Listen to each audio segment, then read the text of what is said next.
ದೇವಿ ಕೃಪಾ YouTube ಚಾನಲ್ಗೆ ನಿಮಗೆಲ್ಲ ಸುಸ್ವಾಗತ. ಇವತ್ತು ನಾವು ಮಕರ ರಾಶಿಯ 2026ನೇ ಇಸ್ವಿಯ ವರ್ಷ ಭವಿಷ್ಯ ನೋಡೋಣ ಬನ್ನಿ. ಅದಕ್ಕೆ ಮುಂಚೆ ನನ್ನ ಚಾನಲ್ನ ದಯವಿಟ್ಟು ಲೈಕ್ ಮಾಡಿ, ಶೇರ್ ಮಾಡಿ, ಸಬ್ಸ್ಕ್ರೈಬ್ ಮಾಡೋದು ಮರಿಬೇಡಿ.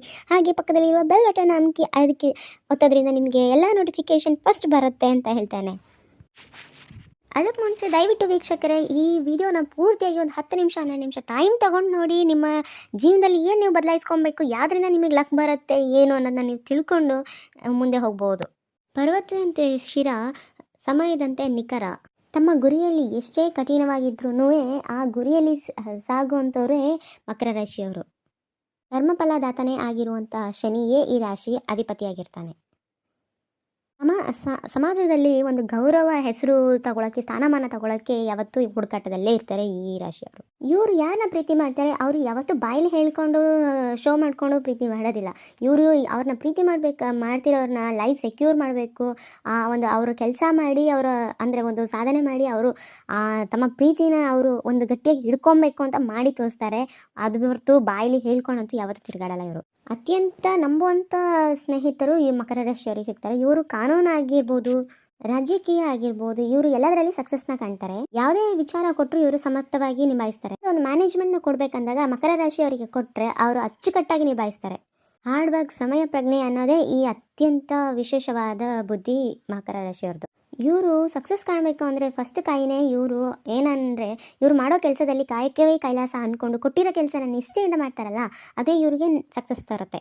ಮಕರ ರಾಶಿಯವರು ಎಷ್ಟೇ ಕಷ್ಟ ಇದ್ರೂ ಆ ಕೆಲಸನ ನಿರ್ವಹಿಸ್ತಾರೆ ನಿಶ್ಚಯಿಂದ. ಆದರೆ ಅವರ ಸ್ವಾಭಿಮಾನಕ್ಕೆ ಏನಾದರೂ ಧಕ್ಕೆ ಬಂತು ಅಂತ ಹೇಳಿದ್ರೆ ಆ ಕ್ಷಣದಲ್ಲಿ 1 ನಿಮಿಷ ಸಮೇತ ಅವರು ನಿಲ್ಲಕ್ಕೆ ಇಷ್ಟಪಡೋದಿಲ್ಲ.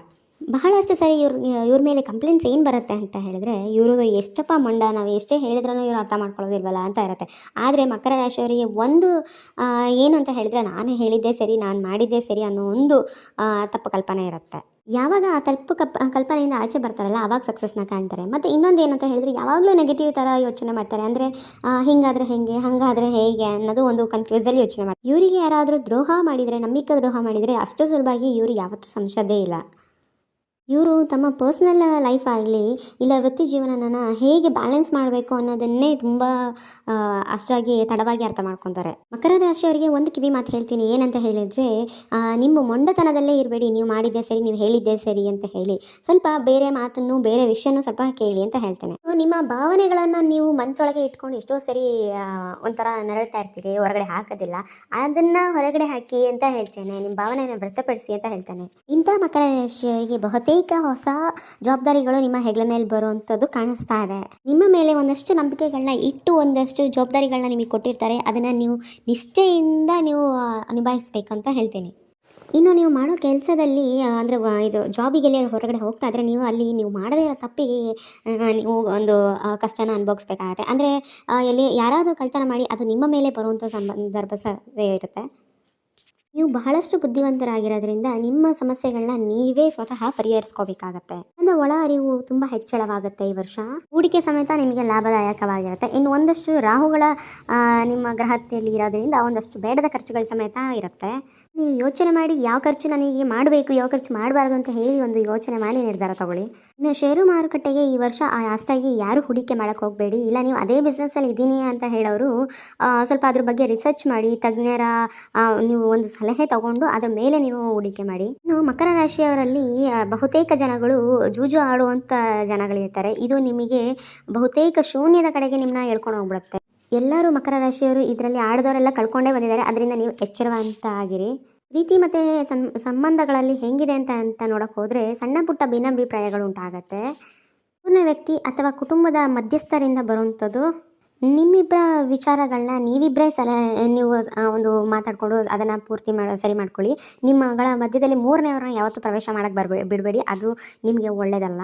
ಪರಸ್ಪರ ವಿಶ್ವಾಸಗಳನ್ನ ಇಟ್ಕೊಬೇಕು. ಎಲ್ಲರ ಮನಸ್ಸುಗಳನ್ನ ಒಲಿಸ್ಕೊಳ್ಳೋ ಪ್ರಯತ್ನ ಮಾಡಬೇಕು. ಎಲ್ಲರನ್ನ ಹಿಡಿದಿಟ್ಕೊಳ್ತೀನಿ, ಎಲ್ಲರನ್ನ ತಡೆದಿಟ್ಕೊಳ್ತೀನಿ ಅಂತ ಹೇಳಿ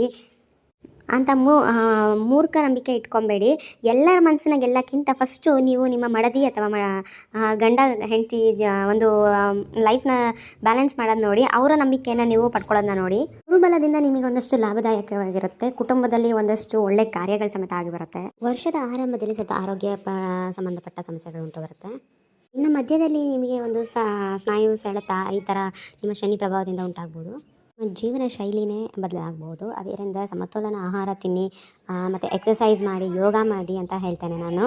ಸ್ವಲ್ಪ ಧ್ಯಾನನೂ ಮಾಡಿ ಕರೆಕ್ಟಾಗಿ ನೀವು ಊಟಗಳನ್ನ ಮಾಡಿ. ಎಲ್ಲ ಮಾಡೋದ್ರಿಂದ ಮಾನಸಿಕ ಮತ್ತು ದೈಹಿಕ ಆರೋಗ್ಯ ತುಂಬ ಚೆನ್ನಾಗಿರುತ್ತೆ. ಮಾರ್ಚ್ ಮತ್ತು ಏಪ್ರಿಲಲ್ಲಿ ನಿಮ್ಮ ವೃತ್ತಿ ಮತ್ತು ಆರ್ಥಿಕ ಜೀವನ ಅನುಕೂಲವಾಗಿರುತ್ತೆ. ಈ ಹೊಸ ಯೋಜನೆಗಳನ್ನ ಏನಾದರೂ ಪ್ರಾರಂಭ ಮಾಡಬೇಕು ಅಂತಿದ್ರೆ ಈ ತಿಂಗಳಲ್ಲಿ ಪ್ರಾರಂಭ ಮಾಡಿ. ಹೀಗೆ ಪ್ರಮೋಷನ್ ಅನ್ನೋದು ಕೂಡ ಈ ಒಂದು ಮಾಸದಲ್ಲಿ ಕಂಡುಬರುತ್ತೆ. ಹಣಕಾಸು ಹೂಡಿಕೆ ಮಾಡಲಿಕ್ಕೆ ಇದು ಅತ್ಯಂತ ಉತ್ತಮವಾದ ಸಮಯ ಮಾರ್ಚ್ ಮತ್ತು ಏಪ್ರಿಲ್ ತಿಂಗಳು.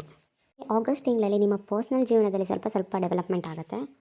ಒಂದಷ್ಟು ಹೊಸ ವ್ಯಕ್ತಿಗಳ ಆಗಮನ ಸಮೇತ ಈ ಸಂದರ್ಭದಲ್ಲಿ ಆಗುತ್ತೆ. ಇನ್ನು ಅಕ್ಟೋಬರ್ ತಿಂಗಳಲ್ಲಿ ಹೊಸ ಅವಕಾಶಗಳು, ಯೋಜನೆಗಳು ಬರುತ್ತೆ. ಹೊಸ ಮನೆ, ವಾಹನಗಳ ಖರೀದಿಗಳ ಯೋಗ ಬರುತ್ತೆ. ಆಸ್ತಿ ಖರೀದಿ ಯೋಗ ಬರುತ್ತೆ. ವಿದ್ಯಾರ್ಥಿಗಳಿಗೆ ಬಹುತೇಕ ಏನು ಮಿಶ್ರ ಫಲಗಳು ಉಂಟಾಗುತ್ತೆ. ಎಲ್ಲರೂ ವಿದ್ಯಾರ್ಥಿಗಳು ಸ್ವಲ್ಪ ಓದೋದ್ರ ಬಗ್ಗೆ ಗಮನ ಕೊಟ್ಟು ಓದಿ. ಪೇರೆಂಟ್ಸ್ ಎಲ್ಲ ಸ್ವಲ್ಪ ಅವ್ರನ್ನ ಗಮನ ಕೊಟ್ಟು ಓದಿಸಿ. ಇನ್ನು 2024-25ರಲ್ಲಿ ನಿಮಗೆ ಏನಾದ್ರು ಕೆಲಸ ಅಂದ್ಕೊಂಡಿದ್ದು ದೇವರಿಗೆ ಬಂದು ನಿಮಗೆ ಆಗದೆ ಹೋದರೆ ನಿಮಗೆ ಎಷ್ಟೋ ಅನುಭವ ಆಗಿರ್ತದೆ. ಅದಕ್ಕೆ 2 ಕಾರಣ ಇರುತ್ತೆ. ಒಂದು ದೈವ ಬಲ ಇರೋದಿಲ್ಲ, ಇನ್ನೊಂದು ದೃಷ್ಟಿದೋಷ ಇರುತ್ತೆ.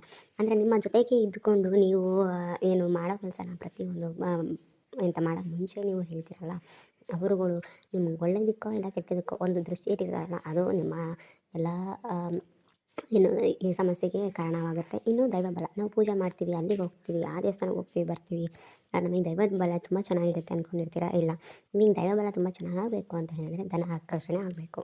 ಇದಕ್ಕೆ ಪರಿಹಾರಗಳು: ಶನಿಯ ಒಂದಷ್ಟು ಕೆಟ್ಟ ಪ್ರಭಾವಗಳನ್ನ ಕಡಿಮೆ ಮಾಡೋಕ್ಕೋಸ್ಕರ ಶನಿವಾರ ದಿನ ಆಂಜನೇಯ ದೇವಸ್ಥಾನಕ್ಕೆ ಹೋಗಿ ಎಳ್ಳೆಣ್ಣೆ ದೀಪವನ್ನು ಹಚ್ಕೊಂಡು ಬನ್ನಿ. ಗುರುಗ್ರಹದ ಅನುಗ್ರಹದಿಂದ ಶುಭಾಯದಾಯಕ ಎಲ್ಲರಿಗೆ ಪ್ರಾಪ್ತಿಯಾಗುತ್ತೆ. ಶ್ರೀ ಬೃಹಸ್ಪತಾಯ ನಮಃ ಮಂತ್ರವನ್ನು ಜಪ ಮಾಡ್ಕೊಳ್ಳಿ.